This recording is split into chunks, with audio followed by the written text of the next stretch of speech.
Vamos falar de mamoplastia. Doutor André Colaneri, que é cirurgião plástico, mais uma vez com a gente. Seja muito bem-vindo. Obrigado pelo convite. E eu acho que essa é uma das cirurgias que mais são pedidas nos consultórios, né, de cirurgiões plásticos. Sem dúvida nenhuma. Depois da lipoaspiração e da prótese de mama, a mamoplastia junto com a abdominoplastia vem na sequência. Agora, as mulheres muitas vezes confundem o que é a mamoplastia. Acho que mamoplastia é uma cirurgia de seios que tanto faz se você levanta, se põe prótese. Não é bem assim, né? Põe muitas vezes, Põe, mas não em todas as vezes, né? A confusão é grande, porque falou de mama, parece que é uma coisa só, né? E é muito comum a ideia de que a amiga que pôs uma prótese que não tem nada, fez uma mamoplastia, daí minha mama caiu, eu amamentei, emagreci muito, como se fosse a mesma cirurgia, né? São cirurgias muito diferentes. Quando é só para aumentar, que aquela menina não tem nada e põe uma prótese, é a prótese de mama ou mamoplastia de aumento. Agora, para levantar a mama, geralmente depois de amamentar, ou de engordar, emagrecer várias vezes, ou meninas que já têm uma mama grande, que pesam e vai cedendo, aí a mamoplastia ou de redutora, para reduzir o tamanho, sempre levanta, né? Se a mama está caída, já levanta, né? Porque só pelo peso já tem uma flacidez, né? Já tem e vai cedendo, né? Cada vez mais. Então, a mamoplastia redutora, além de reduzir, ela também já levanta. A mastopexia é só de levantar. Masto de mama, pexia de levantamento. Então, aquela paciente que tem uma mama caidinha, mas gosta do volume, não quero nem aumentar nem tirar. Não quero nem aumentar nem diminuir. Isso, só levantar. Né? E tem a mastopexia com prótese, que geralmente é uma paciente que tem uma mama muito pequenininha, ou que emagreceu muito, ou que amamentou e deu uma flacidez, e pequena. Então, ela precisa pôr um recheio, que seria a prótese, e levantar, tirar a pele e remontar. Né? Diferente daquela de só pôr prótese, que já não tem nada. Né? Normalmente, depois que a gente amamenta, muda demais o formato. Não é só cair, as glândulas também, parece que isso, e a quantidade de gordura também se modifica, muda totalmente, né? Com o envelhecimento, né, com o passar do tempo, já tem uma troca das mamas, aumentando a gordura e diminuindo a glândula. Né? Que a menina de 17 anos, aquela mama durinha, mais glândula que gordura. A senhora de 60 é mais gordura do que glândula. O que faz fora o tempo, que acelera muito, é a amamentação. Né? Então, a amamentação tem essa troca, a atrofia da glândula, ela diminui, fica menorzinha, né? E a gordura acaba ganhando mais probabilidade de encher. Se engorda mais ainda, né? Porque daí você só aumenta a gordura. É verdade. Bom, vamos hoje começar com o nosso mito e verdade. Vamos chegar nas cicatrizes, detalhar cada cirurgia, você vai ver já. O tipo de pele pode determinar qual a cirurgia ideal, doutor André? Eu diria o tipo, mas ainda mais a quantidade de pele, né? O tipo de pele, se é uma pele muito fininha, né, uma pele branquinha, ela cede mais, é um elástico pior, né? A pele é um elástico que não é tão bom se não cedia, né? A pele mais escura, mais a negra, a asiática ou de índio é mais grossa, cede um pouco menos. Então o tipo influencia, mas a quantidade influencia mais, porque tirar pele é igual cortar é igual cicatriz. Então, tudo vai acabar falando qual o tamanho da cicatriz e o tipo da cirurgia. Mal comparando, para quem assiste a gente e costura, é como fazer uma pence numa roupa, né? Quer dizer, se você tem uma quantidade, a roupa está muito grande, você vai ter que fazer uma costura muito maior. E aí vai ser uma costura diferente. E aqui na cirurgia plástica, a mesma coisa. É bem comparando, né, amor? Bem comparando. A única diferença é que a gente não é só tirar a pele e você remonta. Porque é uma mama que está caída, a glândula desceu, né? Porque a mama bonitinha, ela está acima da dobrinha, ela não tem a dobrinha porque está suspensa. Aí ela vai cedendo, ela vai caindo, a pele vai laceando, né? E a mama desce. Então não é só tirar a pele, você precisa relocar para cima. Então a gente levanta, junta, amarra na musculatura, concentra, né? Porque ela vai esparramando e daí tira o excesso de pele por final. Né? E tem que também saber da anatomia, porque não vai cortando em qualquer lugar, né? Precisa preservar as veias, os nervos, para não ter complicações. E o formato dessa mama, né? Porque se a gente fala assim, acha que seio é tudo igual, e não é não. Tem mulher que tem os seios mais espalhados, outras têm os seios mais juntos. Isso também vai determinar que tipo de cirurgia... Muda bastante. Tipo de cicatriz e tudo mais, né, doutora? Com certeza, porque a ideia é ter uma mama mais concentrada, levantada e mais densa. Então você precisa juntar todo o parênquima, né, que a gente chama, que é o conteúdo da mama. Então, se ela é muito esparramada, você precisa juntar, levantar. Então, tem mamas mais esparramadas, tem mamas que são lateralizadas, né, que ficam muito para o lado. Então, cada tipo de mama vai influenciar na técnica que se usa para ter o melhor resultado, que é o que todo mundo quer, uma mama mais para cima, mais centralizada. Natural, né? Natural, com certeza. É o que todo mundo quer, né? A gente tem mais um mito ou verdade? Vamos ver? O próximo qual é? Existem casos que a prótese é rejeitada. Em mamoplastia? pode se rejeitar Se for assim? a mamoplastia de aumento, aquela lá que você põe, a mastopexia com prótese, melhor dizendo, que você põe a prótese e levanta, né, você vai ter a prótese lá como um corpo estranho. O rejeitada não é verdade, né, porque rejeição para médico é quando você vai fazer um anticorpo contra alguma estrutura e vai matar aquela estrutura, um transplante de fígado. Aí isso não é seu, você vai fazer o anticorpo e mata lá. O silicone é inerte, ele não faz a gente produzir anticorpo contra, então não é rejeição. Mas existe a contratura de cápsula. O que é isso? O corpo vai olhar, vai falar que a prótese não é nele, vamos então nos proteger. E vai fazer uma cicatriz em volta dessa prótese. Sempre acontece. Essa cicatriz costuma ser fina, tênue. Agora, se tem algum processo inflamatório, alguma reação, essa cápsula de cicatriz, ela pode espessar e cada vez mais comprimir a prótese, que é a contratura de cápsula, que a cápsula vai contraindo e apertando. Tem 4 graus. O 4º grau deforma a mama, então a mama fica distorcida e dói. O povo chama de rejeição. Né? Mas na prática não é rejeição, então? Tecnicamente não é rejeição, é a contratura de cápsula. E cada vez mais a gente percebe menos casos desse jeito, quer dizer, a tecnologia também vem com a qualidade das próteses, a forma de se colocá-la, né? Com certeza, as próteses têm evoluído muito, né? Então, as contraturas que se tem visto, mas são próteses muito antigas que não trocaram. Algumas outras causas que podem aumentar o risco de contratura é uma infecção ou um sangramento pós-operatório, né? Alguma reação inflamatória ali dentro, que o corpo vai olhar, opa, algo errado e vai acabar tendo uma reação para restringir aquilo, aumenta o risco de contratura. Mas é um risco muito pequeno, ainda mais se colocado abaixo do músculo, que protege um pouco mais a prótese do que em cima do músculo. Bom a gente lembrar, né, gente, que todo procedimento cirúrgico tem que ser feito por um médico. No caso de cirurgia plástica, cirurgião plástico, não é qualquer outro especialista, mesmo sendo médico, que pode fazer esse tipo de procedimento em locais apropriados, porque uns anos atrás se fazia em qualquer clínica, se marcava hoje para fazer amanhã, e daí tantas complicações que a gente percebia, não só nas próteses, mas em outras cirurgias plásticas, né, doutor André? É fundamental procurar um especialista, né, da Sociedade Brasileira de Cirurgia Plástica, que é quem estudou 11 anos, fez a prova de título e passou na prova de título, né? Então são 11 anos mais uma prova. Esse especialista vai procurar com certeza um ambiente hospitalar para operar, né? Porque sabe dos riscos, né? Então precisa ter tudo controlado. Lógico, o risco sempre vai ter. Agora, operar com especialista em ambiente hospitalar reduz demais os riscos, né? Você controla mais as variáveis que tem e consegue deixar o risco muito baixo. Mito ou verdade, então? Rejeitada, mito, né? Reação, verdade. Verdade. Aqui a gente já vai começar a entender os conceitos, o que também é importante, né? Vamos ver a próxima? É possível fazer lipoaspiração das mamas? É. É? Né? A mama, ela tem gordura e tem glândula.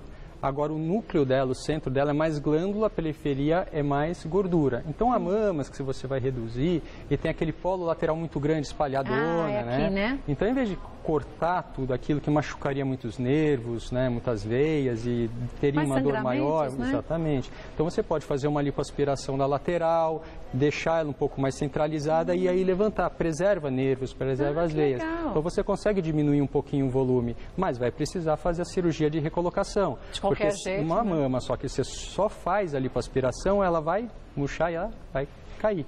Quer dizer, então, se ela já estava caída, vai ficar ainda mais. Vai cair ainda mais. Então, você pode usar como uma tática de diminuir o machucado que vai fazer, mas você vai ainda fazer a mamoplastia cortando. Vamos ver mais um? Mito ou verdade? A prótese é colocada embaixo do músculo. Há várias técnicas, Não né? só, Você né? pode pôr embaixo da glândula, embaixo da fáscia, que é uma película que encobre o músculo, abaixo do músculo, em duplo plano, que é uma parte abaixo do músculo e uma parte abaixo da glândula. Então, tem 4 variáveis. Vamos ver mais um? Mito ou verdade? Agora tem pergunta aqui da Débora. Quero fazer redução dos seios, pois são muito grandes. Meu médico disse que não vale a pena, porque ainda não tenho filhos. Isso faz algum sentido, doutora? Quando se faz a redução, né, e vai ter filhos depois, a mama vai aumentar, vai diminuir, vai cair, vai ceder. Ela vai comprometer o resultado que teve. Vai ter que talvez fazer uma segunda cirurgia depois? Vai comprometer, né? Se ela quiser refazer, ela pode refazer. Então, eu estou pensando em ter filhos, ou já é uma paciente que já está numa idade lá próxima de ter filhos, segura, tem os filhos antes para operar depois. Agora, uma menina de 15, 16 anos, tem uma mama grande, que dói as costas, que ela não consegue fazer esporte, porque machuca, não consegue pôr uma blusinha, porque se sente mal, né? Incomoda mesmo socialmente, ela não vai precisar esperar 30 anos, que hoje em dia as mulheres estão tendo filho próximo dos 30 anos, quer dizer, dobrar a vida dela, né? Para se sentir bem. A plástica, ela tem a ver muito com a autoestima, né? E com a qualidade de vida. Então, se está pensando em ter filhos logo, espera. Agora, se não tem um horizonte, incomoda demais e tem um problema físico, emocional, pode fazer antes a cirurgia sabendo que será comprometida numa gravidez. Mas você disse muito bem, depende da idade da menina, o quão grande é essa mama fica desproporcional. Tem muita menina que não coloca camisetinha, não vai pra praia, em função do tamanho dos seus seios. Fora a dor. Fora a dor. Às vezes marca o sutiã aqui de fazer um buraco. A postura fica inadequada também, né? Começa a ter problema. E lá na frente, muitas vão ter problema de coluna, de dor, de mau posicionamento, fica curvada para frente. Tudo vai o quanto que você necessita e quanto você deseja, né? Com certeza, e a programação de vida, né? Então, quem você é muito novinha, né? Vai esperar mais 20 anos, para 30 anos para depois fazer? Muito tempo, né? Débora, analisa bem o que você pretende fazer, mas a indicação do Dr. André, faça aquilo que vai te deixar feliz, né? Problema não tem. Com segurança. É verdade. Isso sem abrir mão, né? Vamos ver mais uma pergunta? Wanda Maria, a plástica mamária deixa cicatrizes? A plástica deixa cicatriz, assim como qualquer cirurgia coisa, né? Deixa cicatriz. Cortou, fica cicatriz. Cortou a pele, fica cicatriz. Isso. A ideia das cirurgias plásticas é tentar ocultar a cicatriz e deixar a cicatriz da melhor maneira possível. Ou seja, se notar, é sempre numa dobrinha. É sutil, né? Dentro de uma marca de um biquíni. Então, a gente tenta esconder e fazer com que essa cicatriz tenha a melhor qualidade possível. Então, não deixar tensão na cicatriz para ela não alargar, usar fios especiais, né? Então, você tenta fazer de tudo para ter a melhor cicatriz. Cortou, não tem jeito, fica, né? A cicatriz. A gente já tem no ponto as fotos das cicatrizes, ó. Pediu para os meninos colocarem, porque aí você em casa entende direitinho. Aqui são desenhos, mas basicamente é feito desse jeito, resumo, né? É um resuminho. Aqui é a retirada da auréola. A cicatriz em volta da areola, que é a pele areolar, ela serve para tirar pouca pele. Tá. Porque cortou, fica a cicatriz. Cortou muito, tirou muita pele, a cicatriz é maior. Então, quanto mais pele se tirar, maior vai ser a cicatriz. Quanto mais se reduz uma mama, maior a cicatriz. Ou quanto maior a flacidez, maior vai ter que ser a cicatriz. Exatamente, também, né? Então, para ter uma cicatriz em volta só da areola, a flacidez deve ser muito pequena. Senão não daria para fazer uma cirurgia dessa. A redução, se for feita, é muito pequena. Né? Então, você consegue tirar em volta só da areola e, puxando para o meio, virar uma cicatriz periareolar apenas. A vertical, em volta da areola e vertical, porque começou pela areola. Então, todas vão ter em volta da areola. Todo mundo que vai fazer mamoplastia vai tirar a pele e vai ter que ter. Vai ter em volta da areola, porque é ali que começa, né? Então, a vertical é quando a areola já está um pouco para baixo, um pouco caidinha. Você precisa subir da onde ela está. Então, esse caminho de subir é a vertical. Né? Então, geralmente, a mama está aqui. Eu preciso trazer a areola daqui para cá. Vai ter a vertical, que é o caminho que ela veio. Tá. Aí começa a ter as cicatrizes para tirar a pele de baixo, da dobra. Quer dizer, aquele seio que já caiu o suficiente para a gente... Já passou para baixo da dobra, já vai ter alguma cicatriz submamária. Né? Exatamente, que pode ser a em L ou a em T. A em T é a mais frequente, porque você consegue tirar pele do lado e pele do meio. Fica mais natural, Fica mais natural. A em L, muitas vezes, tira mais pele do lado, pouca pele do meio, então até pode lateralizar um pouquinho as mamas. E a em T tira mais pele. Né? Mas você começou dizendo muito bem, depende muito do tipo de pele da pessoa, o tipo de cicatriz, se faz a sua parte direitinho antes e depois da cirurgia, se tem tendência queloide ou não. Isso é genética. Por isso que é tão difícil a genética, é tão difícil falar de cicatriz. Eu fiz essa daqui e coloquei prótese, mas a minha na auréola ficou um risquinho quase nada. Aqui não tem nada e aqui embaixo muito pouquinho. Mas a minha cicatrização é fácil. Minha irmã é branquinha e eu sou mais morena. E a Carla tem tendência a queloide. Ela fez redução de mama e deu um queloide aqui. Então, é difícil, mesmo na mesma família, você vai saber como cada um vai reagir, né, doutor André? A cicatriz, ela tem a ver com a genética, com certeza, né? Então, contra a genética, você pode tentar modular a cicatriz, mas tem o fator do paciente, o comportamental. Então não adianta fazer a cirurgia e sair carregando peso, fazendo esporte, achar que não fez que tá nada. Tudo bem, né? Exatamente, que a cicatriz ela demora uns 2 meses para ter força. Então se forçar ela tende ao alargamento. Pega uma cicatriz fraca, vai puxando, aquele esgarçadinho, ela né? tende a alargar. Então às vezes tem cicatrizes que são planas, são brancas, mas são largas. Então essa cicatriz foi submetida à tensão. Senão ela ficaria fininha, branca e plana. Né? O queloide é uma cicatriz grossa e alta. Né? Ela em alto relevo, dura, geralmente coça, muitas vezes dói e passa do limite original da cicatriz. Então não fica só naquela linhazinha, ela começa a entrar para a pele íntegra, né? Agora, a cicatriz que tem mais alargamento, geralmente precisa tomar mais cuidado, é a vertical. Porque se notar, em volta da areola não tem muita tensão, por isso que é a cicatriz que fica melhor. Embaixo da mama, submamária, está na dobra. E cicatriz na dobra não tem tanta tensão. Né? A cicatriz vertical está exatamente no meio aonde está caindo a mama em cima. Que é onde vai ter uma sustentação maior. Exatamente. Também pode desgastar. O peso está todo ali. Então, essa é a cicatriz que a gente precisa tomar mais cuidado. Sempre diminui a areola, se ela é grande, né? Então você já levanta... Se ela ficar desproporcional naquele novo seio, né? Exatamente. Nova mama. Ficaria uma mama menor com uma areola muito grande, né? Então a gente remodela, deixa menorzinha e numa posição melhor. Alguns casos se faz uma repigmentação ao redor, se não for ficar tão natural? Ou não? É uma opção cada vez maior de se tatuar, né? Mas geralmente não precisa, porque ela fica na transição entre a areola e a pele e ela fica bastante sutil. Né? Pacientes que têm pele clara, fica ainda mais sutil. Pacientes que têm pele muito escura, uma areola mais escura, pode ficar um pouquinho mais visível, mas mesmo assim costuma ter boa qualidade. Agora, tem alguns pigmentadores que trabalham só com isso, que fazem muito em reconstrução de mama, aquela paciente que teve câncer, que fez uma mama do nada, que é totalmente diferente disso, é outra cirurgia, né? E que perderam a areola. E eles tatuam, fica muito interessante. Trocava a cada 10 anos. O material melhora, sempre a tecnologia está melhorando, né? Então hoje elas duram mais que 10 anos. Não há uma data limite. Agora, falar que uma prótese vai durar a vida inteira também não é verdade. Tá? Lembrar que depois de 40 anos, a paciente vai começar a fazer mamografia. Então imagina aquela que pôs com 18, chegou nos 40. Já teve um desgaste natural. E cada ano vai apertar, o risco de romper é maior. Quando se troca uma prótese íntegra, ou seja, que não deu nenhum problema, nenhuma reação, é muito simples. Você abre na mesma cicatriz, tira uma prótese, põe a outra e fecha. Ou seja, não tem distensão, não tem dor, não tem sangramento, não tem nada, que nem brinco, né? A primeira vez que você põe, sai secreção, incomoda, machuca tudo. Hoje você tira e fecha porque já cicatrizou. Então é mais ou menos a mesma coisa. A única coisa que vai mudar é a cicatriz da colocação. Agora, se teve um rompimento ou se teve a contratura de cápsula, porque a prótese já era antiga, já começou a ter um extravasamento microscópio de silicone e causou uma reação da cápsula, precisa tirar a cápsula inteira com a prótese íntegra. Então machuca tudo de novo, começa uma cirurgia tudo de novo, mais complicada. Então o ideal é trocar antes disso acontecer. Nenhum exame fala, opa, vai estourar.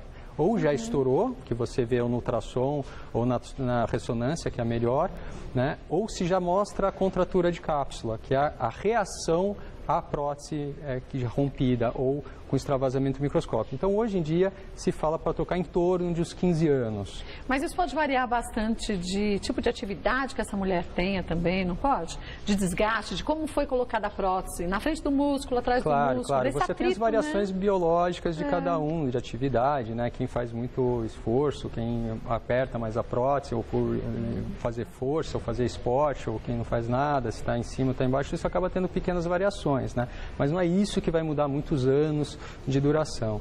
Né? Eu sugiro a cada 15 anos dar uma olhada e trocar, não demorar muito mais do que isso.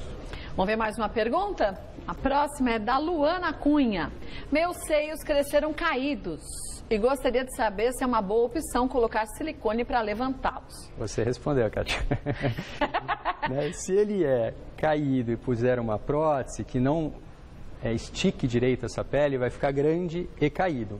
Então, a flacidez que se corrige com uma prótese é uma flacidez muito leve, que a gente chama de pseudoptose. Pseudo é falsa, é uma ptose falsa. Quer dizer, é uma quedinha pequenininha da mama, aquela mama que é um pouco flácida, que a areola não está lá para cima, mas aquele bojo não desceu.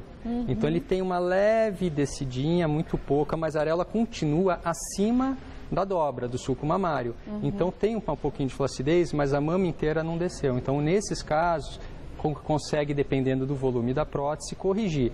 O caso de ptose grau 1, grau 2 ou grau 3, quer dizer, a areola já está na linha, né, do sulco mamário, na dobrinha ou para baixo, a prótese em si não vai resolver. Precisa, além de colocar uma prótese, tirar a pele e relocar a glândula.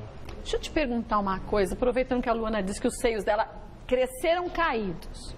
Os seios não crescem caídos? Não é a gente que deixa de usar o sutiã, não usa o sutiã correto, e aí o peso da mama também vai fazendo com que ele caia, a gravidade está aí, não tem jeito. E o mesmo vai acontecer se a gente colocar a prótese, fizer uma cirurgia e também não usar o sutiã adequado? Não, tem mamas que já por genética, ela já tem um excesso de pele, já tem uma flacidez maior e já vai crescendo com um pouco de ptose. Isso, lógico, quanto maior a mama isso cede mais, né? Se deixar fazer esporte sem nenhuma contenção também vai soltando um pouco mais. Mas a genética é muito importante nisso. Assim, já tem alguns que já têm uma flacidez desde os 15 anos. E aí depois, quando faz cirurgia, também tem que ficar sempre atento, porque essa flacidez, se é hereditária, pode voltar, né? A qualidade da pele, ela é hereditária. Então, quem tem uma flacidez de pele grande, uma pele muito fina, geralmente, ela cede mais rápido do que quem tem uma pele mais grossa, que segura mais, que é um elástico mais firme. Agora, na cirurgia, a gente reloca a glândula no lugar, amarra tudo e tira o excesso de pele. Então você começa, digamos, sem o excesso de pele. Você passa a régua, começa do zero. Aquela genética vai continuar com uma genética de ceder mais, mas vai ceder muito menos do que quando já cresceu, digamos, com excesso da pele. Isso. Um beijo para você, viu, Luana? Vamos ver mais uma? Próxima. Maria Bergamo. Quanto tempo dura o pós-operatório? Depois de uma mamoplastia, quanto tempo a gente tem que ficar de repouso, doutor André? Então, o repouso é muito variável, né? Depende do que chama de repouso. Se você vai trabalhar em um escritório, que é telefone, computador, uma semana geralmente já dá para ir trabalhar, porque você ficar em casa no Facebook ou ficar trabalhando e ganhando dinheiro dá na mesma. Né? Em termos gerais, 21 dias, os vasinhos que foram cortados não cicatrizaram. Então, se fizer uma força, carregar um peso, tomar um banho muito quente, ele pode estourar e voltar a ter um sangramento e às vezes até reoperar, se fizer um hematoma, um grande sangramento, né? Então, 21 dias, não fazer nenhum exercício, não carregar peso, não dirigir, né? A partir daí, é difícil de ter um sangramento, mas a cicatriz está muito fraca. A cicatriz, para ganhar força, ela demora uns 2 meses. Né, no mínimo de 1 mês e meio até mais ou menos os 2 meses, que é o tempo que usa o sutiã, né? Que usa o sutiã, para dar um suporte ali. Né? Agora, forçou, ele vai alargando, né? Então, quanto tempo eu vou voltar a trabalhar? Depende, eu trabalho no escritório sentadinho, alguém me leva, alguém me traz. Porque dirigir alguns também dias não é também você acaba perto, forçando, pode ter um sangramento, pode bater o carro porque ficou com uma dor, né? Então, a primeira semana, mais por um desconforto, um pouquinho de dor, né? Que não costuma ser muito forte, mas incomoda, é ficar em casa. Depois pode alguém levar, alguém buscar no trabalho de escritório, né? Se alguém trabalha fora, não. Agora, para voltar a fazer esporte, exercício ou atividades físicas, no mínimo de 1 mês e meio a 2 meses. E, gente, conversando sempre com o seu médico, voltando nas consultas pós-operatórias, isso é importante. A drenagem, quando indicada pelo médico, que tem que ser feita. Os retornos, eles são feitos para ver se está tudo correndo como esperado, avaliar tendências de cicatriz, né? Como você bem disse, um queloide, começa a crescer. Primeiro de crescer o queloide, começa a ter uma coceira grande. Não é coceira natural, porque toda cicatriz coça um pouquinho. Mas quando começa a incomodar um pouco mais, você já nota que a cicatriz está um pouquinho mais dura, você já pode entrar com o tratamento antes dela levantar. Agora, se ficou lá, o médico falou, volta daqui a 1 semana, daqui a 2 semanas, você chega 1 mês depois, às vezes você perdeu o tempo de conseguir controlar aquele problema antes dele ficar maior. Logicamente, você pode tentar reverter, mas reverter é mais difícil do que evitar. A história da prevenção. Quanto antes a gente começar a trabalhar com a prevenção, melhor, né? Vamos ver mais um mito ou verdade? O próximo qual é? É possível amamentar após a mamoplastia? Geralmente sim, tá? Com a grande maioria das cirurgias, sim. Exceção se a mama é muito grande, a areola muito lá embaixo, Porque para subir a areola você vai cortando, né, para trazer ela para cima. Não é assim, tira e põe, pronto, né? Muita gente acha que tirou, ficou fora e você põe. Se fizer isso, morre, porque não chega mais sangue, vira um enxerto, a chance de você ter uma necrose, que é a morte da pele por falta de sangue, aumenta demais, né? E perderia totalmente a sensibilidade, porque nenhum nervinho ficou íntegro, né? Então a gente tenta subir mantendo veias e mantendo nervos. Quanto mais se sobe, mais se corta. Então, se tem uma mama muito grande, que você já vai reduzir, tem que tirar um volume grande, corta bastante, e a areola subir demais, tem um risco aumentado de você ter uma alteração de sensibilidade muito grande, né, porque cortou demais. Você ter um problema de vascularização, ou seja, não chegar tanto sangue e aumentar o risco da necrose, que é a morte da pele por falta de sangue. E também de não amamentar, porque cortou dutos. Sim, uma quantidade também. grande, né? Você cortou os ductos lactíferos que estavam irrigando o mamilo e a areola, né? Então, não é o comum. A grande maioria consegue amamentar, mas tem esse risco. Na medicina nada é 100%, né? Nada. Não tem como. Agora, é normal nos primeiros meses, depois da gente ter feito a mamoplastia, a gente sentir uma sensibilidade alterada, né? Quer dizer, para mais e para menos, né? Às vezes ou mais sensível ou menos. Alguns não sentem, os outros têm uma dor um pouquinho maior, daí o mais comum é não sentir direito e ir voltando aos poucos, às vezes formiga, às vezes coça, tem essa alteração que é a reinervação. Vamos para mais um mito ou verdade? Vamos ver qual é? As mamoplastias reconstrutivas só são feitas em caso da remoção da mama devido a algum tumor. É a reconstrução de mama, né, que geralmente é feita sim quando você tem ou um grande nódulo, ou um tumor, e daí também depende da quantidade de glândula que você vai retirar. Você pode tirar desde só o nódulo, você pode tirar um quadrante, que é uma parte da mama, né? Ou tirar a mama inteira, deixando ou não a areola. Né? Então, às vezes você tem que tirar a mama inteira, que a areola vai junto. Às vezes você pode fazer uma mastectomia subcutânea, que é aquela preventiva, que a família inteira teve câncer, ela tem um risco muito alto, então você tira a mama e deixa a areola, o envoltório, né? Mas a reconstrução de mama é sim feita quando você tira a mama, um pedaço, e vai remodelar. Muitas vezes você usa tecido da mama, agora se tira tudo, vai usar o tecido do abdômen ou das costas. Uma outra pele de uma outra região, né? Muitas vezes pele e músculo, podendo pôr prótese ou não. Daí são várias técnicas diferentes. Angelina Jolie fez esse procedimento, né? Fez a mastectomia subcutânea preventiva. Preventiva, né? Sempre nesses casos, na maior parte das vezes, fica o oncologista e mais o cirurgião plástico? Quem tira a mama é um mastologista que é o responsável por tratar o risco ou o tumor já existente, né? Então, ele que vai tirar e o cirurgião plástico ele vai reconstruir, né? Então, precisa ter uma associação entre os dois para programar. O que você vai fazer? Eu vou fazer assim, o que vai sobrar, o que são as minhas opções. O cirurgião plástico tem que chegar lá já sabendo o que vai fazer. E muitas vezes com plano A, plano B, plano C. Sim, porque na hora que abre você não sabe direito como está. Exatamente. Né? Às vezes pega um pedaço, manda para laboratório, lá que na hora eles já fazem um exame de congelação, falam, não, precisa tirar um pouco mais, um pouco menos. Então ele precisa ter algumas coisas de planos para poder, esse não deu, vamos fazer outro plano, né? Então precisa ter essa conversa muito íntima, né? Mas o bom é que já se consegue hoje em dia fazer tudo de uma vez só, porque há uns anos atrás era separado, Era, né? antes falava assim, não, faz a mastectomia, fica 2 anos sem operar e depois faz a reconstrução. Começaram a fazer no mesmo plano, perceberam que a melhora da paciente é mais evidente, não só física, principalmente emocional, psicológica, não fica com aquela amputada, né, se sentindo mal, deprimida. Então você consegue trazer o paciente para a sociedade e dar um ânimo muito maior.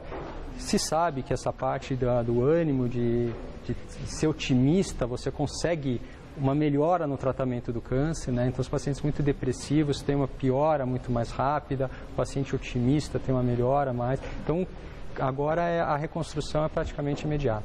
E olha, mais de 20 anos, mais ou menos, estava fazendo as contas com minha avó, fez mastectomia. Uns 20 anos. Dr. Pinotti, aqui no Pérola Baiton, já dizia isso, já começavam a fazer. E naquela época, muitos médicos falavam assim, será que não é uma loucura? E depois foi se percebendo que é essa grande saída, porque trata da saúde, mas do emocional dessa mulher, né? Exatamente, trata a mulher como um todo e não só a mama dela. É verdade. Vamos ver agora mais, vamos ver se é mito ou verdade, ou pergunta que a gente tem, mais um mito ou verdade. Fumar pode alterar a vascularização e cicatrização. 3 aqui, ó. É verdade, é verdade. Isso aqui é verdade máxima, na verdade, né? É demais, né? Então, a cicatriz, para ela ter uma boa cicatrização, né, um tecido que é vivo, ele precisa chegar oxigênio, glicose, para nutrir, né? E vem da onde? Da veia, né, das artérias, né, que chega o sangue, as artérias. E a nicotina fecha isso, então diminui o fluxo de sangue, diminui a nutrição e oxigenação da cicatriz. Então a cicatriz ela pode ficar de pior qualidade e pode até dar necrose, que é a morte da pele, porque chegou tão pouco sangue que morreu. Morreu, né? Não Essa alimentou, é uma das piores complicações que tem. Porque quando morre a areola, para você reconstruir, nunca é igual uma areola original. Você pode fazer enxerto, pode tatuar, mas é difícil de ficar com um bom resultado. Então, por isso que se pede para parar um mês antes. Não só pela vascularização, mas pela trombose também. Porque o cigarro, assim como os anticoncepcionais hormonais, né, a pílula anticoncepcional ou injetável ou via oral, eles aumentam o risco de trombose, que é a coagulação nas pernas, né? E se sair da perna esse coágulo para o pulmão, chama embolia. Vai Isso pro cérebro. mata, né? Então, é muito... Se ouve de vez em quando aí, saiu do hospital depois de 2, 3 dias, qualquer cirurgia, né? A plástica tem muito pouco disso, né? Mas ortopedia, né? Cirurgias maiores têm um risco um pouco maior.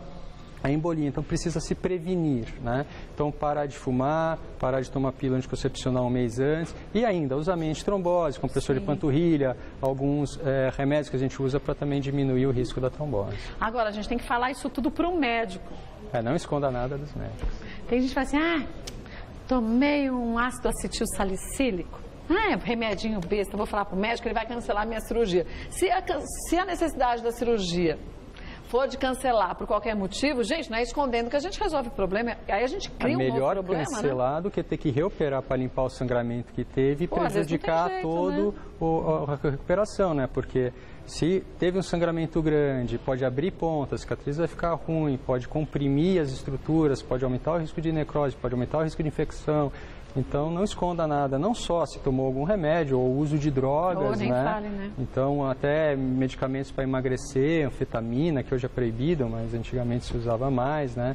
E esses remédios são sempre importantes falar. E antecedentes, né? Quem teve doença na família, ou se teve algum caso de trombose, né? Não pode ter medo. O médico é amigo, ele está lá querendo o mesmo resultado que você, um bom resultado com segurança. Porque depois a gente pega as estatísticas e fala assim, não sei quantas pessoas sofreram um choque anafilático. Aí você fala, culpa do médico. Fala, não, culpa. Tem que ver se o paciente falou tudo que fez, se falou o que usou de medicamento, de drogas e tudo mais, porque senão isso pode acontecer, né? O choque anafilático ele é uma alergia ao grau extremo, né? Você pode ter choque anafilático com qualquer remédio. Por mais bobo que seja, aquele remédio que dá para o filhinho lá de dor de cabeça, você pode tomar e ter um choque anafilático. A anestesia é mais uma associação de remédios. Então não é só um remédio que você dá na veia, são vários, né? Remédios que se associam e você pode ter a reação alérgica. Agora, o melhor lugar do mundo para ter uma reação alérgica é no centro cirúrgico, você tem tudo para reverter. Mas, claro, se você tem uma predisposição a reações alérgicas, medicamentosas principalmente... Tem que avisar. Tem que avisar, né? Porque senão você vai tomar um remédio para não ter a dor no pós-operatório ou até intraoperatório que a gente dá já para começar a bloquear a dor, começa a ter uma reação e você não sabe de onde veio essa reação, tem vários remédios que complica um pouco mais. Vamos para mais alguns mitos e verdades e perguntas? A gente tem de tudo aqui, ó. Toda a sensibilidade da mama é perdida após a cirurgia. Não, é difícil perder toda a sensibilidade da mama, teria que ser aquela redução, né, drástica, né? Tinha que ter dado Agora, tudo errado, alguma alteração você vai ter, né? Principalmente da areola, que é a que sobe. Então, aquela que sobe pouquinho, dificilmente vai ter alteração de sensibilidade. Aquela que sobe demais e reduz muito a mama, maior a chance de ter uma alteração. Mas geralmente volta, né? Então vai voltando aos pouquinhos, às vezes demora um mês, às vezes demora mais de mês, às vezes demora um ano, né? Mas quanto mais se corta, mais machuca, mais demora. Agora, perder totalmente não é impossível, mas é improvável. Vamos ver mais um? Tem pergunta agora da Marcela. Quantos tipos de próteses existem? Tem alguma que é mais indicada para durar mais? Olha, para durar mais é meio difícil, né? A qualidade delas são semelhantes, porque o material, a tecnologia é um material com gel coeso. Olha que interessante. Ó. Mas é engraçado, há uns anos atrás, a gente ia no cirurgião plástico e falava, qual prótese que você quer? Aí você colocava no seio. Hoje em dia, eu acho que já o médico orienta de acordo com o que ele percebe na necessidade da mulher, né? A gente pergunta o que a paciente imagina da mama dela depois. Muito maior, muito menor. Em termos de forma, de se, mais sensual, menos sensual, mais, né, um colo mais redondinho, um colo menos redondo. E daí vai examinar, ver o que a paciente tem de mama, né, para tentar feito, na somatória daquele resultado. Então, se a paciente tem uma mama muito baixa, sem polo superior, né, você usando um perfil alto redondo vai projetar mais. Aquela paciente que não tem nada de mama, que é retinha, você pode usar uma anatômica que já tem a forma da mama, né? Aqui, ó. Então, só para ilustrar. Esse é um perfil alto. Então, ela projeta embaixo, mas ela vai chegar aqui em cima projetando. Então, quer dizer que eu vou ficar com aquela marca se eu tiver pouca pele da prótese? Se você tiver pouca pele, sim. Né? Agora, se você tiver uma glândula e está faltando aqui em cima a projeção, você precisa compensar com isso, porque a glândula na frente vai ocultar a prótese, você não vai ver a prótese, e vai compensar onde falta. Se você não tiver nada de mama e puser essa, ela vai dar a forma da própria mama que já vem assim. Já agora, aquele caso que a gente acabou de falar, que a mama é para baixo, não tem colo, puser essa, ela vai projetar onde você tem, não vai projetar onde não tem. Vai então dar um aspecto de mais caída ainda, né? Essa é o que os pacientes falam, que pode ficar com esse aspecto, porque ficar com a mama toda para baixo, sem colo. Então precisa avaliar o que o paciente tem para somar e ver o resultado final. Agora, mas quantidades de tipos, isso aqui é só alguns, tá? Mas é importante conversar com o médico, porque aí ele vai saber, gente, ele que entende o que é legal pra gente, né?